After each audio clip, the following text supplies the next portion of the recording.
शादी की सुहाग सेज पर बैठी एक स्त्री का पति जब भोजन का थाल लेकर अंदर आया तो पूरा कमरा उस स्वादिष्ट भोजन की खुशबू से भर गया।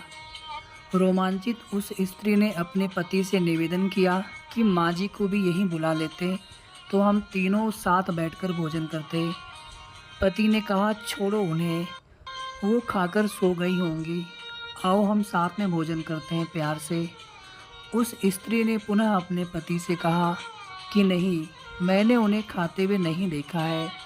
तो पति ने जवाब दिया कि क्यों तुम जिद कर रही हो, शादी के कार्यों से थक गई होंगी इसलिए सो गई होंगी, नींद टूटेगी तो खुद भोजन कर लेंगी, तुम आओ हम प्यार से खाना खाते हैं। स्त्री ने तुरंत डाइवोर्स लेने का फैसला कर लिया और डाइवोर्स लेकर उसने दूसरी शादी कर ली। इधर उसके पहले पति ने भी दूसरी शादी कर ली। दोनों अलग अलग सुखी घर गृहस्थी बसाकर खुशी खुशी रहने लगे। इधर उस स्त्री के 2 बच्चे हुए जो बहुत ही सुशील और आज्ञाकारी थे। जब वह स्त्री 60 वर्ष की हुई तो वह बेटों को बोली कि मैं चारों धाम की यात्रा करना चाहती हूँ ताकि तुम्हारे सुखमय जीवन के लिए प्रार्थना कर सकूँ। बेटे तुरंत अपनी माँ को लेकर चारों धाम की यात्रा पर निकल गए।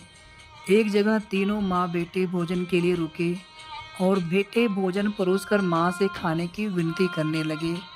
उसी समय उस स्त्री की नज़र सामने एक फटे हाल, भूखे और गंदे से एक वृद्ध पुरुष पर पड़ी जो इस स्त्री के भोजन और बेटों की तरफ बहुत ही कातर नज़र से देख रहा था।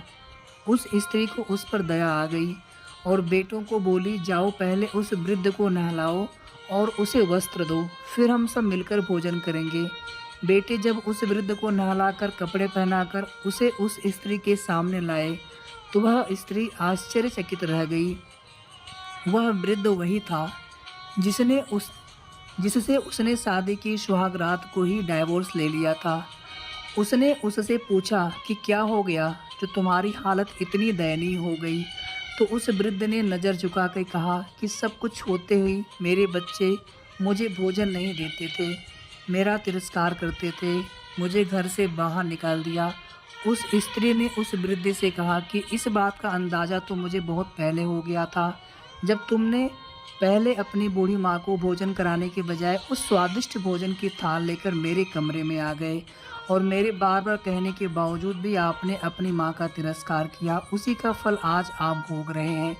जैसा व्यवहार हम अपने बुजुर्गों के साथ करेंगे उसी देखा देखकर हमारे बच्चों में भी वह गुण आता है कि शायद यही परंपरा होती है। सदैव माँ बाप की सेवा ही हमारा दायित्व बनता है। जिस घर में माँ बाप हंसते हैं वही प्रभु बसते हैं। Please like, share and subscribe.